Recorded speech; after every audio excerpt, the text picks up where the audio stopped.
आपण देवावरून वाद करतो, देव एक का दोन, आणि प्रत्येक धर्माचा देव निराळा. त्याचं अनुमान कुणालाही करता आलं का? हे अनुमान करता आलं का? म्हणून प्रश्न विचारले. त्या काळामध्ये 5000 6000 वर्षापूर्वीच्या काळामध्ये ऋषींना देव कोण आहे याच्याबद्दल निश्चिंती झाली नाही. मग हे याज्ञवल्काने असं सांगत नाही का, कळत नाही तर हे बघा ते बघा, अगं ते बघ तुझा भाऊ चालला आहे, मला दिसत नाही. अगं तो हिरवा शर्टवाला आहे ना, त्याच्या पुढे चाललेला तुझा भाऊ. मग हिरवा शर्ट केंद्रित झाल्यावर भाऊ दिसला. लक्ष वेधण्याकरता काहीतरी सांगावं लागतं. तसं 3000 वगैरे. मग काय पुढे सांगितलं बघा, असे उत्तर दिले. तो कोणता असे विचारतात. प्राण हा एकच देव आहे. आपण उपनिषद ऐकतोय बरं का, म्हणजे उगीच सांगत नाही मी, देव शब्द काय आहे तो सांगतोय. प्राण हाच देव खरंच आहे. पंच ज्ञानेंद्रिय पंच कर्मेंद्रिय 11 म्हण 12वे बुद्धी, हे सर्व असून जर प्राण गेला तर पुढे काय? प्राण गेला तर पुढे काय? पाय नीट, हात नीट, सगळं नीट, इंद्रिय सगळी नीट, पण प्राण गेला मग देव कोण?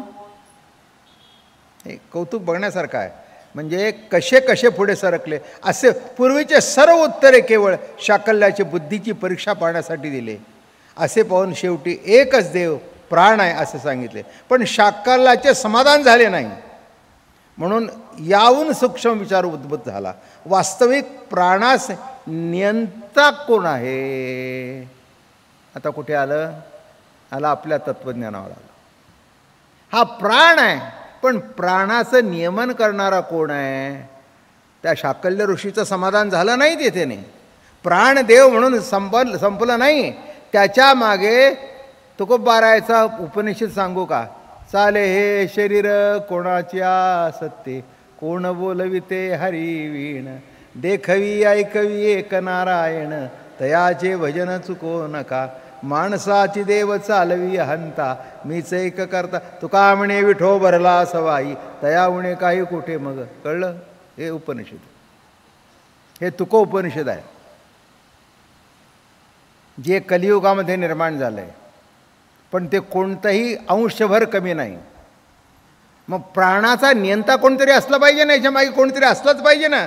ज्या अर्थी प्राण चालू आहे बघा, प्राण अपानाच्या जोड भाती, फुंक फुंकोण अहोराती, आणि अटीत से नेणो किती उदरा माझी. प्राण आणि अपान याचा भाता फुकला जातोय. हे चालू आहे ना, म्हणून बरोबर सगळं पोट साफ सकाळी तुम्ही झोपता आणि प्राणापानाचे भाते फुकू लागतात. आणि जे तुम्ही काही खाल्लंय, कच्ची कोशिंबीर, भाकरी, भाजी, जाऊ द्या नको ते, सध्या आकाड चालू आहे.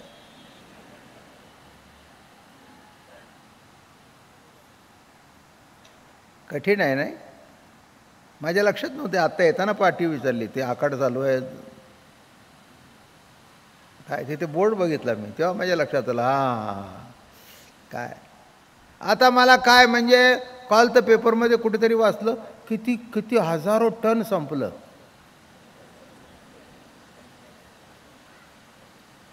हजारो टन संपलं. काय माणसं आहेत. हे देवाचेच अवतार आहेत, त्याच्याबद्दल काही वाद नाही आहे. मी तुम्हाला कुठेही कमी लेखायला तयार नाही, यत्किंचसुद्धा तयार नाही. हां, हे पोटामध्ये गेलं म्हणजे ती यज्ञाला हवनच झालं, अशातलाच भाग आहे बरं का. हा जो जठराग्नी आहे ना, तिथं जो यज्ञ चालू आहे ना, त्याच्यामध्ये टाकलं म्हणजे उद्या आम्ही पासून खावं का? जरूर खा. तुम्ही काय करायचं तुम्ही ठरवा, मा काय करायचं मी ठरवीन. पण मला एकच कळतं, जेव्हा सुंदर सृष्टी बघितली पहिल्यांदा, तेव्हा काय कळेना, इतकं सुंदर, चांदण्या सुंदर, चांदोबा सुंदर, सूर्य सुंदर, सृष्टी सुंदर, झाडं सुंदर, डोंगर सुंदर. अरे हे एवढं कसं निर्माण झालं? हे करणारा कोण आहे?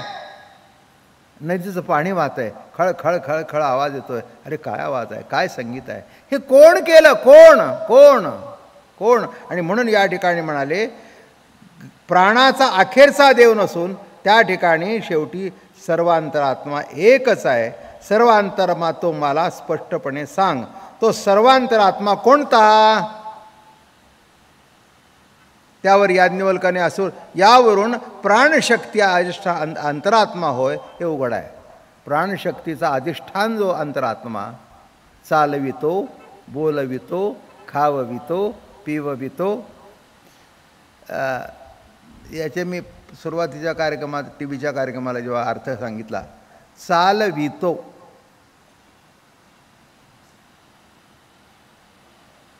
चालवितो, बोलवितो, ऐकवितो, खाववितो, पिववितो. मग एकदा विते ती आई आणि सर्व इंद्रियातून सतत विणं चालू आहे. त्या विठू माऊलीला काय म्हणावं? ते म्हणाले विणं चालू आहे. हो, आत्ता कानातून विणं चालू आहे म्हणून माझं ऐकणं चालू आहे. तुम्ही ऐकताय, नाही तर ऐकू शकणार. काय झालं? विणं बंद झालं. अहो, पूर्वी मी 4 भाकऱ्या खात होतो, आता एक चतकूर सुद्धा जात नाही. विणं थांबलं, विणं थांबलं. अहो, पाय माझे चालत होते, आता चालत नाही. पायातलं विणं थांबलं. चाल वितो, बोल वितो, खाव वितो. म्हणून लक्षात घ्या, चाले शरीर कोणाच्या, कोण बोलवितो. माझा शब्द नाही, तुकोबारायचा आहे. कोण बोलवितो. जेवढ्या जेवढ्या ऋषीने प्रश्न विचारले त्या सर्वांचे उत्तर दिले. त्यात शाकल्याने या विश्वात देव किती आहेत हा प्रश्न विचारला. त्यावर 303 असे सांगून 3003 असेही सांगितले. काय सांगितलं? 303 याज्ञवल्क्यांचं उत्तर 303. पुढे म्हणाले 3003. पण शाकल्याचे समाधान न होता त्यांनी पुन्हा तोच प्रश्न विचारला.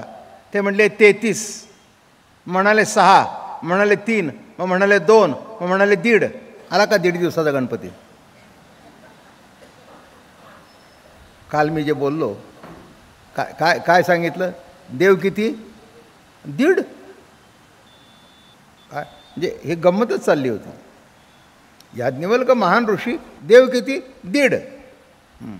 अशी उत्तरे क्रमाने देऊन अखेरीस अद्वितीय देव एकच आहे असे उत्तर त्यांनी दिले. हे नाही, हे नाही, हे नाही, हे नाही, 33 नाही, 333 नाही, 3033 नाही, 2 नाही, 1.5 नाही. सर्व जगतामध्ये देव एकच, हे उत्तर दिलं. नीट लक्षात घ्या, महत्त्वाचा भाग आहे हा. विचार करायला अवधी नसताना सुद्धा एकही शब्द चुकीचा नाही. बरोबर आहे ना? आता माझं सोडून द्या, तुम्ही घरात नवऱ्याशी बोलता निराळं बोलता, सासऱ्याशी बोलता निराळं बोलता. बरोबर आहे ना? भाषा पालटते ना.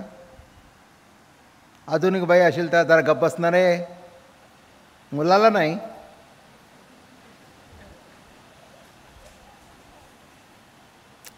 बायका खुश झाल्या, बरं वाटलं त्यांना. काय नवऱ्याला अरे गप्प बस ना बाब्या. तुम्हाला काय वाटलं? मुलाला का? नाही, मुला नाही, त्याला. आणि तोही हो म्हणतो, तोही गप्प बसतो. म्हणजे आई बाबे हाक मारते आणि बायकोही बाबे हाक मारते. कळलं? आता मला हीच जर भाषा ती सासऱ्यापुढे वापरताना, बरं का बाबा, याला बाब्या, आणि त्याला बरं का बाबा, मी असं म्हणत होते की नाही, आणि मी सांगते ते ऐक ना, काय एवढं झालं तुझं, ही त्याच्या पुढे. आणि सासऱ्यापुढे गेल्यानंतर वातावरण चांगलं होतं. बाबा जरा मी काय म्हणते ते ऐकता का? सांग ना, सांग काय काय सांगायचं. हां कर कर काय. आली का गोड बोलून, आली का गोड बोलून सासऱ्याजवळ. कळलं का तुम्हाला? हां, सासऱ्याला जर म्हणली असती ए बाब्याच्या बापा, काय घडलं असतं अशोकराव? बाब्याच्या बापा त्यांनी वाट दाखवलं असतं, होतून तुझा नवरा घराच्या बाहेर, हो बाहेर. पण कुणाजवळ कसं बोलावं, कोणते शब्द वापरावे हे करेक्ट कळतं. हे कळून देणारा त्यावेळेला ती बुद्धी आहे. सासूशी कसं बोलावं, असं का तसं. सुन्याला सुद्धा कळतं बरोबर कसं इकडचं तिकडे फिरवावं. काय का दोघी जणी अगदी जावा बोलत होता, माझ्याबद्दलच बोलत असेल. अहो आई खरं सांगू का, तुमच्या इतकं आमच्या जवळचं कोण आहे.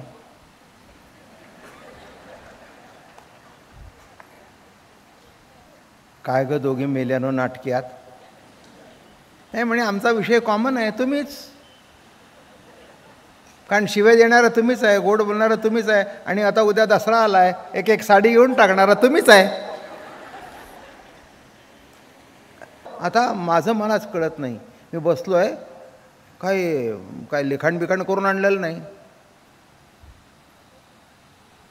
काय, आणि न अडखळता फाड फाड फाड बोलणं चालू आहे. बरं विचार करायला तरी अवधी आहे का मला. नाही गंमत बघा, हे मी अनुभवलं माझ्या मनामध्ये. विचार करायला अवधी आहे. थांबा जरा, एवढा मोठा विषय सांगतोय, पुढे काय सांगतो ते जरा विचार करून सांगतो. तर म्हणाला सध्या पूर्वीसारखं काही राहिलं नाही हो. 5-5 मिनटं बाबा महाराज मध्ये गप्पच बसला. ते पूर्वीचं संपलं, आता दुसरं कोणीतरी बघा काय. हां ते काय. अहो हे बघा, मी तुम्हाला गंमत सांगतो. 83 वर्षाचं आयुष्य चालू आहे आता. रोज प्रवचन करतो आहे. फाड फाड फाड फाड उघडले की सुरुवात. पण विचार करायला अवधी नसताना सुद्धा अविचारातला एकही शब्द बाहेर पडत नाही. याच्यामागे कोण आहे.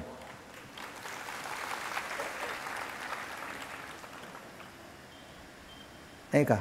विचार न करता अविचाराचा एकही शब्द बाहेर पडत नाही. हे कशातून बाहेर पडलं. मी अविचारी आहे म्हणून बाहेर पडलं. तुम्ही म्हणाल काय बोलताय, शुद्धीवर आहे का. अविचारी शब्दाचा अर्थ मी विचार करतच नाही. तो विचार करून काय बोलायचं ते ठरवतो, माझ्या मुखातून बाहेर पडतो ना. मी अविचारी. ही स्पेशल व्याख्या आहेत, डिक्शनरीत बघायला जाऊ नका. ह्या अनुभवातून तयार झालेल्या व्याख्या आहेत. अहो कळतच नाही पुढचा शब्द काय येईल. तुमच्याबरोबरच मी ऐकत असतो, पण एकही शब्द बोलू जाता बरळ करीतीशे नीट. अरे वेडं वाकडं झालं तर तू नीट करतोस. काय देवा तुझी शक्ती आहे. एकही वाकडा शब्द नाही. असं नाही की त्याच्यावर कुणी आक्षेप घेतलाय शब्दावर. हे शब्द योग्य वेळेला योग्य शब्द टाकणारा कोण आहे रे बरं. जरा जा मागे, जरा जा. परा पश्यंती मध्यमा वैखरी. वैखरीच्या मागे जा, मध्यमा. बरोबर आहे ना. पश्यंती आणि शेवटी परा. नाभीजवळ परा आहे, पश्यंती मध्यमा आणि वैखरी. इथे नाद आहे नाभीजवळ. मग तिथून जे प्रकट होतं आहे, प्रकट करणारा कोण. विचार करायला वेळ आहे. एरवी काय म्हणतो आपण, विचार करायला वेळ द्या. इथे विचार करायला वेळ आहे का. पण असं वाटतंय का मी काही पाठ केले. कधीच नाही. माझ्या आयुष्यात कोणचंही कीर्तन पाठ केलेलं नाही. कारण मला माहिती आहे पाठ केलेली कीर्तन फेल्युअर ठरतात. त्याचा अर्थ सांगतो. सगळ्या ठिकाणी श्रोते सगळेच ऐकणारे असतात. आता मला सांगा, काय मी टीका म्हणून करत नाही. तुकोबारायच्या अभंगाचं व्याकरण जर कीर्तनात सांगत बसले तर किती जणांना कळेल. व्याकरण सांगतात तुकोबारायचं अभंगाचं. अरे तुकोबारायच्या अभंगाचं व्याकरण कळण्यापेक्षा त्यातला भाव कळू दे ना. हां हे कसं निर्माण, अरे ते बघ ना त्याचा. तसं विचार करायला वेळ नाही आहे, पण अविचार बाहेर पडत नाही. याच्या मागे कोणीतरी आहे, आणि जो कोणीतरी आहे तो एकच परमात्मा आहे, तोच देव आहे.